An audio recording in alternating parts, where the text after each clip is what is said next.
Epstein file में आप कह रहे हैं मोदी जी का नाम आया है, इसमें तो ट्रम्प का भी नाम आया था और बहुत बार आया है, बट वो बेशर्मों की तरह लड़े जा रहे हैं। तो चलिए शुरू करते हैं।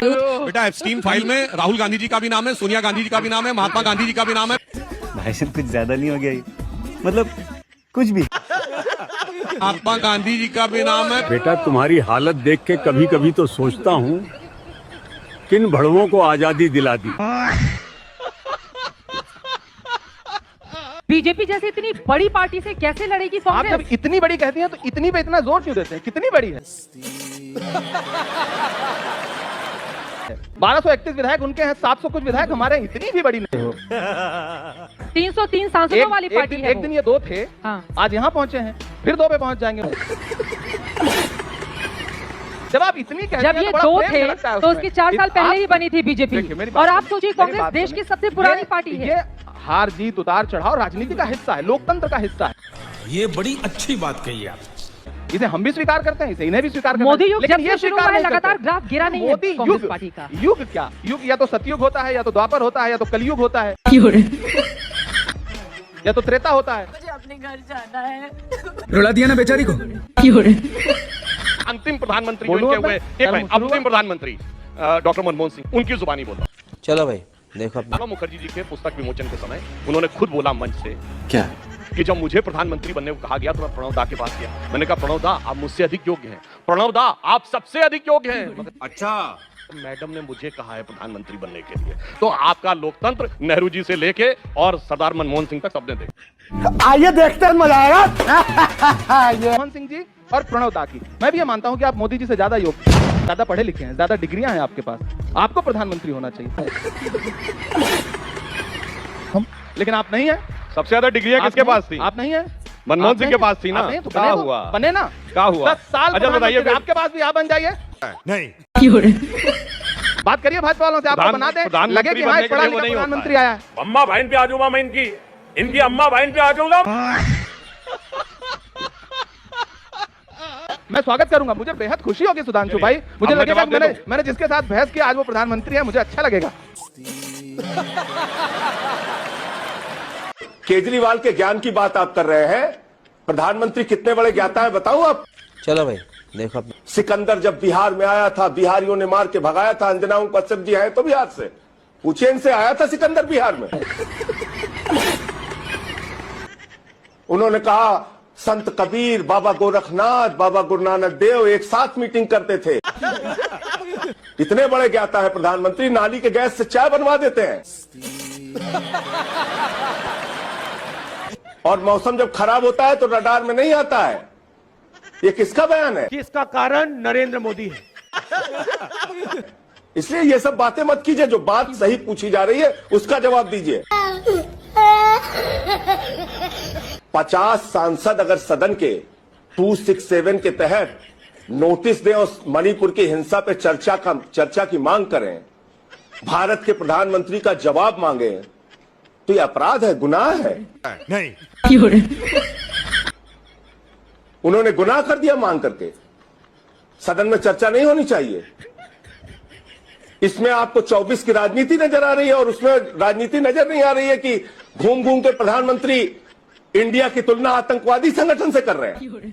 मुझे क्रेडिट नहीं चाहिए। इंडिया मतलब इंडियन मुजाहिदीन, इंडिया मतलब सिमी, इंडिया तो अंग्रेजों का नाम है। तो बताइए, डिजिटल इंडिया अंग्रेजों के कहने पे चलाया आपने? स्टार्टअप इंडिया अंग्रेजों के कहने पे चलाया?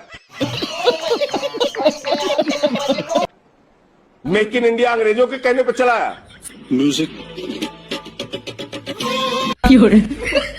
अगर जहां हिंदू खत्म हो जाते हैं तो मुस्लिमों का आपसी भाईचारा भी खत्म हो जाता है।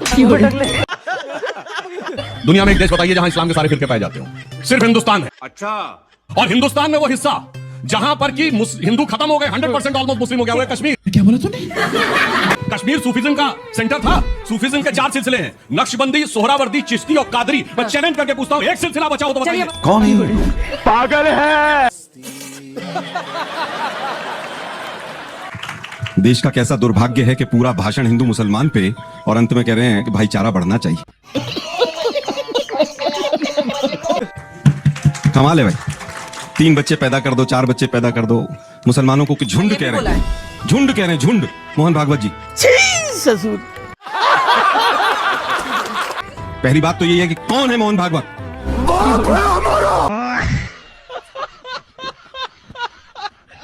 एक ऐसे संगठन के मुखिया है जिसने आज तक अपना रजिस्ट्रेशन नहीं कराया, समझ रहे हो? एक ऐसा संगठन जो अंग्रेजों का पिट्ठू था, बुलबुल पर घूमता था, 60 रुपए पेंशन लेता था, माफीनामे लिखता था।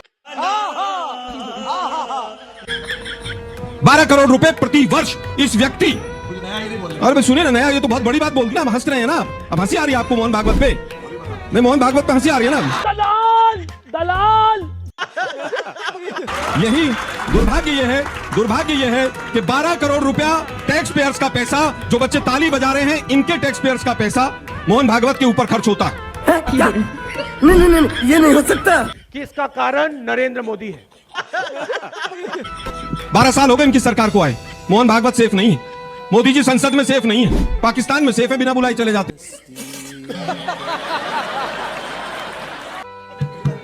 दुर्भाग्य यह है कि हिंदुओं में तो बटुकों की चोटी खींचो, 85 साल के साधु को नीचे डाल के मारो, सीएम कुछ कहेंगे, डिप्टी सीएम कुछ कहेंगे, शंकराचार्य को की पालकी फेंक दो 1 किलोमीटर दूर और मुसलमानों की घर वापसी कर लो। गजब लोग आ जाते हैं। गजब दोहरापन है भाई। हिंदुओं को तो सबको नौकरियां मिल गई, आप लोगों को 2-2 होंगी आप सबके पास।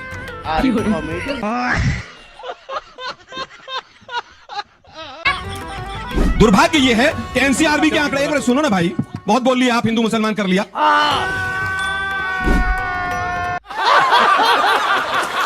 वो अटल जी की सरकार से पहले युद्ध हो ना युद्ध हो, 3-3, 4-4 महीने ऐसे रहता था, लाइन लग के लाना पड़ता था। क्या बोला तूने? मैं खुद स्कूटर पे रख के कई बार वो लेके आया हूं, वो एक अलग बात है। क्या बात कर रहे हैं? मगर आज अंतर जानते क्या है?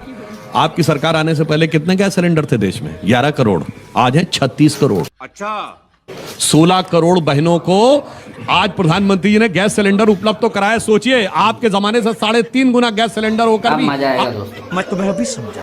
चलो भाई देखो, चाहिए है कि जो गंभीर विषय पे आपने चर्चा शुरू की है उसमें बहुत हल्की बातें उठा के और केवल अपना राजनीतिक हित साधने के लिए गलत तर्क दिए जा रहे हैं।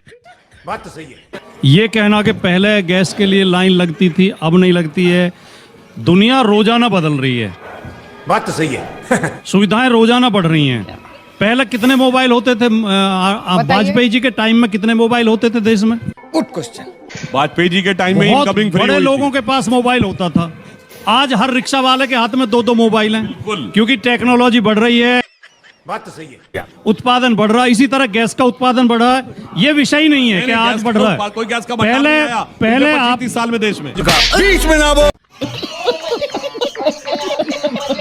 पहले आप किसी 1-2 ट्रेन में, वीआईपी ट्रेन में 1-2 कोच एसी होता था, वरना सारी ट्रेन नॉन एसी होती थी। बात तो सही है। क्योंकि टेक्नोलॉजी बढ़ रही है, दुनिया बदल रही है, इसलिए सुविधाएं बढ़ रही हैं। अब आप ये तर्क दे रहे हैं कि हमारी वजह से हो रहा है।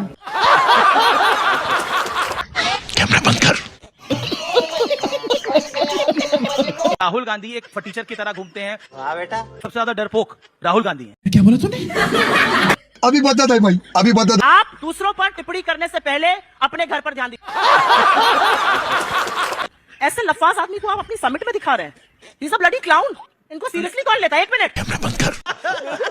मुझे ऐसा लगता है इस देश में जहां पर महात्मा गांधी ने एक धोती पहनकर आजादी का आंदोलन किया, दूसरा आप कपड़ों पे कमेंट कर रहे हैं। प्रधानमंत्री मोदी सदन में क्यों नहीं आए? क्योंकि महिला सांसद एक प्लेकार्ड लेके खड़ी हो गई। देश की महिला सांसदों को आतंकी घोषित आप कर रहे हैं। आपको महिला सांसदों से डर लग गया कि इसका कारण नरेंद्र मोदी है। कहीं पर देवी बना दीजिए, कहीं रेप के आरोपी को अपना पार्टी का सदस्य बनाए रखिए, तब किसी की मुंह ना खुले। 78 महिलाएं देश की संसद में है, गर्व से कहिए प्रधानमंत्री जी। लेकिन जब उन्नाव का एक एमएलए रेप का आरोपी है, आप सब बचा रहे हैं उसको। मैं पूछना चाहता हूं, निकालिए पार्टी से। अपराध को देखिए तो सारे अपराध को एक से देखिए, अलग अलग मत देखिए। व्यक्तिगत अपराध एक जगह, राष्ट्र का अपराध दूसरी जगह, उसके लिए आंख में आंसू आते हैं न। आपको तकलीफ नहीं हो रही उन्नाव कांड से? आपको हो रही कि नहीं पर्सनली? आप और हम इंसान बचे हैं या नहीं बचे हैं पॉलिटिक्स में? 24 घंटे में कौन से विधायक पे एफआईआर हुई हो? बता दीजिए रूलिंग पार्टी का, बताइए एक उदाहरण। आइए देखते हैं, मजा आएगा। अरे सर, मेरा तो मुंह मत खुलवाइए। पहले तो वो महिला जाके मुख्यमंत्री के घर के बाहर रही। 24 घंटे एक सेकेंड, आत्मदाह की जब उसने वहां पर धमकी दी, तब जाकर तो एफआईआर आपकी यूपी पुलिस ने किया। उसके बाद भी आरोपी को नहीं पकड़ा, जाके उसके पिता को पकड़ लिया, जेल में उसको मार दिया, कस्टडी में उसकी डेथ हो गई। उसके बाद से क्या परिस्थिति बनी? क्या बात करते हैं सर आप? वाह दीदी वाह दीदी। एक के बाद एक गवाह मरता है, फिर उसकी मौसी मरती है, चाची मरती है, क्या बात कर रहे हैं सर? ये भगवान क्या जुल्म है। रामजी लाल सुमन जी ने क्या बोला है? क्या? मुसलमान बाबर की औलाद हैं, फिर से आ गए रे बाबा। तुम राणा सांगा की औलाद। बात तो सही है। उसमें तुम किसके लिए है? अभी पता चलेगा। तुम हिंदुओं के लिए है। सदन के अंदर ये बोला कि अगर मुसलमान बाबर की औलाद है, अगर कुछ उड़ गए, खोट है इसके दिल में। आधा सच बोलना झूठ बोलने से भी ज्यादा खतरनाक होता है। बात तो सही है। फिर आपने कहा कि तुम किसके लिए कहा? तुम कहा बीजेपी वालों के लिए, लेकिन आपने उसमें जोड़ दिया हिंदू समाज के लिए कहा। शर्म की बात। हिंदू शब्द उन्होंने प्रयोग ही नहीं किया। हाँ, हिंदू पूरे शब्द उनकी नहीं बोला था। speech- अब आया ना लाइन। मैं इनके दो सर्वोच्च नेताओं के बयान आपको बताता हूं जो इस समय सोशल मीडिया पे चल। तो चलिए शुरू कर।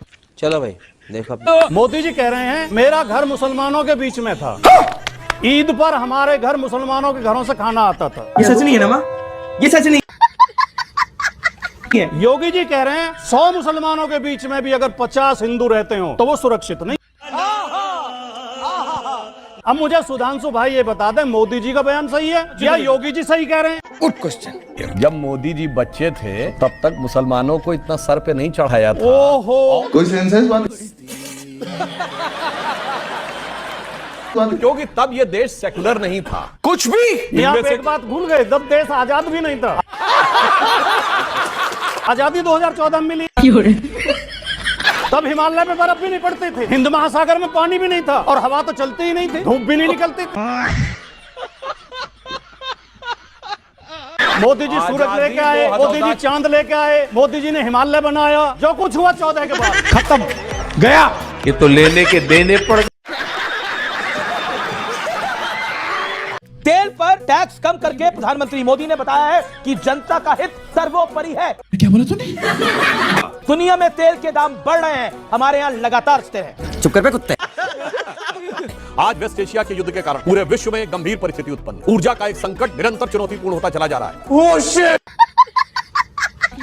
अमेरिका में 30% तक बढ़ी है पेट्रोलियम की कीमतें, यूरोप में 20% बढ़ी है, अफ्रीका में 50% बढ़ी। अच्छा, इसके बावजूद इन विपरीत परिस्थितियों में जिस कुशलता के साथ प्रधानमंत्री जी नरेंद्र मोदी जी ने काम किया है। क्या बोला तूने? खुद सुधांशु त्रिवेदी जी कह रहे हैं कि ऊर्जा का गंभीर संकट आया हुआ है पूरे एशिया में। अड़ोसी पड़ोसी देशों के नाम लिए, वहां भी संकट है, वहां भी संकट है, वहां महंगा हो गया है। तो हमने ऐसी कौन सी अलादीन का चिराग हमारे पास है कि हमारे यहाँ कोई संकट ही नहीं? कि इसका कारण नरेंद्र मोदी है। क्या ये जो गैस एजेंसियों के बाहर लंबी लंबी लाइनें लगी हुई हैं, इन्हें हम देखें नहीं, आंख मीच लें? कई पेट्रोल पंप ने राशनिंग शुरू कर दी है कि 500 रुपए से ज्यादा अगर पेट्रोल डीजल नहीं मिलेगा। क्या ये अचानक हो रहा है? ये जो गैस सिलेंडर ब्लैक में बिक रहे हैं, ये गलत बिक रहे हैं। अरे बाप रे, ये तो धोती खोल रहा है। एक्साइज ड्यूटी कम की है लेकिन पेट्रोल डीजल के रेट तो कम नहीं हुए, उपभोक्ता को तो उसका लाभ नहीं मिल रहा। क्यों भाई, क्या हुआ? वो कह रहे हैं आपके पास अल्लाह दिन का चिराग कौन सा है? पूरी दुनिया में दिक्कत आ रही है, आपके यहाँ क्यों नहीं दिक्कत आ रही? दिक्कत आनी चाहिए। प्रधानमंत्री जी का लोकसभा और राज्यसभा दोनों में बयान देखिए। उन्होंने कहा कि स्थिति चिंताजनक है। कोई बात मोदी जी बोले कि भाई संकट है तो महानता, वही बात हम कहते हैं तो अफवाह। हिपोक्रेसी की भी सीमा होती। इन्हें कई किताब पढ़ के इतना ज्ञान मिलता है। सुधांशु जी ने जो हमें ज्ञान दिया कैसे? Can you explain? कि अगर देश में महंगाई है, सिलेंडर महंगे बिक रहे हैं, पेट्रोल डीजल महंगे, उसके लिए केजरीवाल जी जिम्मेदार हैं। कुछ भी। केजरीवाल शब्द ही मैंने नहीं बोला, इतना तो झूठ मत बोलिए। आपने 10 बार कुलदीप जी से पूछा कि पंजाब में वो हाँ, तो घटाओगे केजरीवाल कैसे? नहीं बोला ना हमने। महंगा 21 राज्यों में नहीं घटा रहे, एक राज्य की आपको जो हमने केंद्र में घटा दिया। आइए देखते हैं, मजा आएगा। अगर देश में बेरोजगारी है तो उसके लिए नेहरू जी जिम्मेदार हैं। मोदी जी को आलू छीलने के लिए प्रधानमंत्री बनाया गया, बढ़िया से आलू छील रहे हैं। मोदी जी किसी बात के लिए जिम्मेदार नहीं है, वो गैर जिम्मेदार है बिल्कुल पूरी तरह। सबसे बड़े जिम्मेदार नेहरू जी हैं। खत्म गया। दलाल। ये तो लेने के देने पड़ गए।